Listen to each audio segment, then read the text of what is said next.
And of course, we have CoinFacts.com, and that's our next seminar. I'd like Ron Guth to please come up and discuss CoinFacts.com and what it's done for our industry, and discuss social media.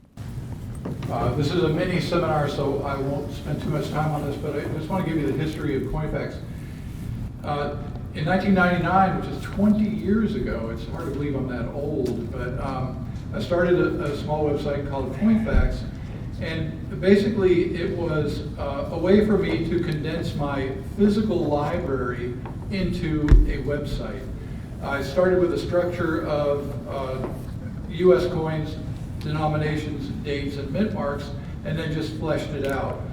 Back in those days, I used a very simple web design program called Microsoft Front Page, which is no longer existent, but there are a few web hosting services that still use it.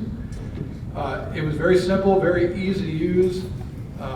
Basically, we built one page at a time. It wasn't database driven. Every page we built, every one of the 30,000 pages we built was manually built. The biggest problem we had back then was memory.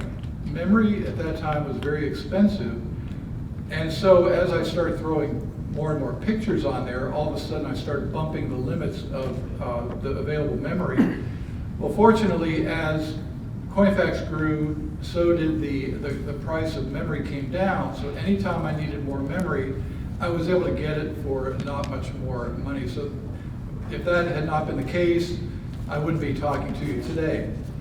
The thing about exposing yourself on the web, as Scott said, spread the word.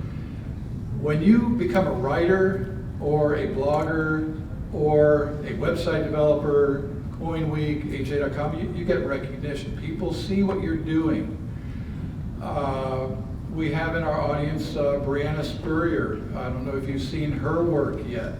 You will see it. It's fantastic, and she is an up-and-coming web user, and you're going to see a lot of her in the future. But the point is, in 2001, John Wiley, who at that time was the publisher of Coin Collecting, or the Dummies books, they said, Ron, would you like to write a book about coin collecting? Would you like to write our Dummies book? And I go, well, you came to the right guy. I'm a dummy about the coins, but I said, I've never written a book before. I don't know what to do here. They said, no, it's easy, no problem. Just like Scott said last year. So they forced me to create an outline of the book, which is probably the most important lesson I've ever learned about writing. You have to have everything in place before you write a single word. And I mean, they had me down to the paragraph, and it was a really interesting experience, because then you could just write about this today, write about that tomorrow. So 6 months later, I had the book, and then of course I'm an instant expert, coin collecting for dummies. I can put that on my resume for the rest of my life. And then in 2004, Collectors Universe had done like a secondary public offering, and they had a bunch of money, and they're going out acquiring things to plug into their company. And David Hall, who is an incredible visionary, came to me and said, would you like to sell your website to us? And I go, well, how much? And so we worked out a number. I was very pleased with it. He was very pleased with it. I wish I'd gotten more, but as it turned out, they purchased it.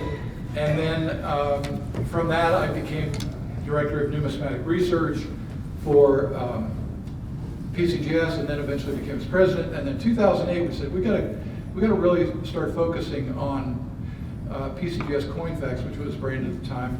That's when Don Wills came on board, and Don was smart enough to say, hey, we've got this auction prices realized list, but it's way over here. No one can see it, and why don't we bring it into here, fold everything together, and now so when you go onto CoinFacts, you can click a button on your mobile app, and you get population data, APR data, price guide data, everything you need about a particular coin. So it's, as Don said earlier, it really leveled the playing field. But it was guys like Don and David who saw what we had, and they took it and they ran with it.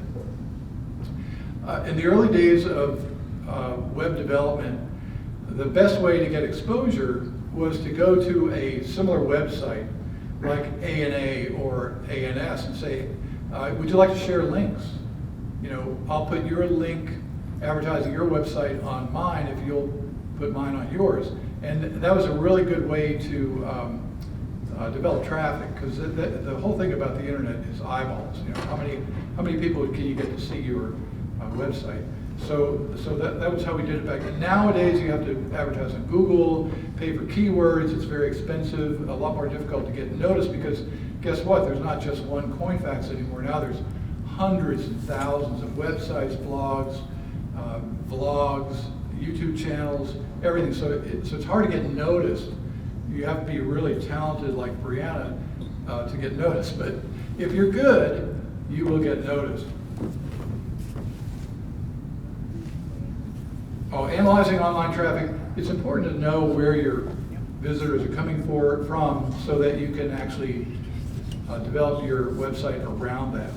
And there's some amazing tools, Google Analytics, there's some other ones where you can go in and you can actually see what countries are visiting your website, how long they stay on a particular page, or how long they stay on your website. And these are very important things, because you want your website to be what they call sticky. You want people to stay on there as long as they can. Now, I'm no longer with PCGS. They let me go last April, sadly, but I'm still working as a consultant for them, so I continue to improve PCGS CoinFacts. I know they consider it an important part of their brand, so I'm hopeful that they'll continue to put resources into it. But I encourage all of you to do like Scott says, spread the word, go out there and do a podcast. I mean, a podcast is an audio file. You just have to sit there in front of a $56 recorder off of Amazon, and you can be as famous as anyone else. A video channel, a YouTube channel, is very easy to produce. Of course, the better the quality of your video. David Lasso can tell you that video production, Charles Morgan can tell you that video production is a lot of work. But if you do it well, you'll be recognized. So I encourage all of you to become just as famous as Scott Travers. Thank you.